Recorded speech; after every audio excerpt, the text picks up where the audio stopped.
Salam guru penggerak. Bertemu lagi dengan saya Endah Mardiatun Wijaya, CGP Angkatan 5 dari SD Negeri 1 Gunung Lurah dalam koneksi antar materi modul 2.1 memenuhi kebutuhan belajar murid. Kesimpulan pada modul 2.1, pembelajaran untuk memenuhi kebutuhan murid diimplementasikan melalui pembelajaran berdiferensiasi. Pembelajaran berdiferensiasi adalah usaha guru dalam proses pembelajaran di kelas untuk memenuhi kebutuhan masing-masing individu murid. Menurut Tomlinson, dalam kelas yang mengimplementasikan pembelajaran berdiferensiasi, seorang guru melakukan upaya yang konsisten untuk merespon kebutuhan belajar murid. Pembelajaran berdiferensiasi merupakan keputusan masuk akal atau common sense yang dibuat oleh guru yang berorientasi kepada kebutuhan murid. Common sense atau keputusan masuk akal yang dibuat oleh guru terkait dengan 5 hal. Yang pertama, tujuan pembelajaran harus didefinisikan secara jelas. Yang kedua, bagaimana guru merespon kebutuhan belajar muridnya. Yang ketiga, lingkungan belajar yang mengundang murid untuk belajar. Yang keempat, manajemen kelas yang efektif. Yang kelima, penilaian berkelanjutan. Dari pertanyaan pemantik yang ada pada LMS, apakah pemikiran saya berubah setelah saya mempelajari modul 2.1 ini? Ya, pemikiran saya berubah setelah saya mempelajari modul 2.1 tentang pembelajaran untuk memenuhi kebutuhan murid. Setelah mempelajari modul ini, saya ingin menerapkan pembelajaran berdiferensiasi di kelas saya. Kenapa? Karena sebelumnya saya hanya berfokus kepada pencapaian materi yang ada di kelas saya, dan kadang pembelajaran yang saya lakukan sama rata atau tidak ada diferensiasi terhadap kebutuhan masing-masing individu murid yang ada di kelas saya. Pertanyaan selanjutnya, apakah pembelajaran berdiferensiasi ini dapat memenuhi kebutuhan murid untuk mencapai hasil belajar yang optimal? Ya, saya meyakini jika pembelajaran berdiferensiasi ini dapat memenuhi kebutuhan murid untuk mencapai hasil belajar yang optimal.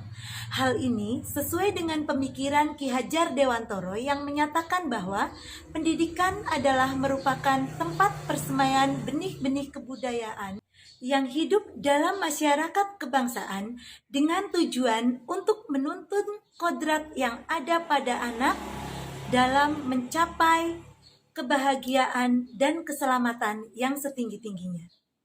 Dengan kita menuntun kodrat yang ada pada masing-masing individu murid atau anak, hal ini berarti kita menghargai perbedaan karakter yang ada pada setiap individu murid kita. Selain itu, kebutuhan belajar murid juga terkoneksi dengan materi pada modul 1.2, yaitu nilai-nilai guru penggerak. Nilai-nilai guru penggerak tersebut adalah keberpihakan kepada murid. Dengan nilai guru penggerak berpihak pada murid, maka kita akan berusaha untuk selalu memenuhi kebutuhan murid kita. Contoh berpihak pada murid adalah sebelum kita melakukan pembelajaran berdiferensiasi, tentu kita sebagai guru melakukan refleksi terlebih dahulu. Di dalam refleksi tersebut, kita mengidentifikasi kebutuhan-kebutuhan apa saja yang dibutuhkan oleh murid-murid kita. Identifikasi atau pemetaan kebutuhan murid itu terbagi menjadi 3 hal. Yang pertama adalah kesiapan belajar, yang kedua minat belajar, yang ketiga profil belajar.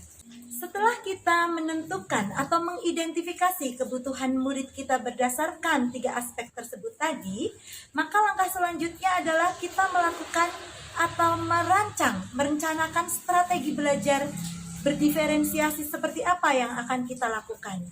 Di dalam strategi pembelajaran berdiferensiasi ada 3 hal yang dapat kita pilih, yaitu pembelajaran berdiferensiasi konten, pembelajaran berdiferensiasi proses, dan pembelajaran berdiferensiasi produk.